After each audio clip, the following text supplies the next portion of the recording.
Hey everyone, today I'm going to teach you how to tag emails in Outlook. Without any further ado, let's get started. First, open your Microsoft Outlook application and log into your account. Once you're logged in, give it a moment to load all your emails so you can access the full interface and tools you'll need for tagging. Now that your emails have loaded, you're ready to start tagging.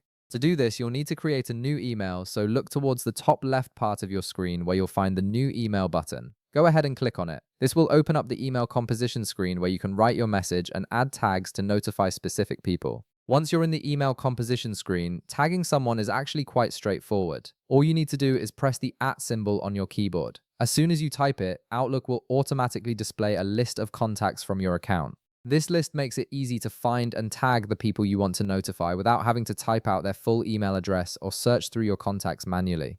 From this list, simply scroll through and select the contact you wish to tag. Once you click on their name, it will appear highlighted in your email. This highlighted name indicates that the person has been successfully tagged, and they'll receive a notification letting them know they've been mentioned in this email. It's a great way to draw someone's attention to a specific message or make sure they see important information you're sharing.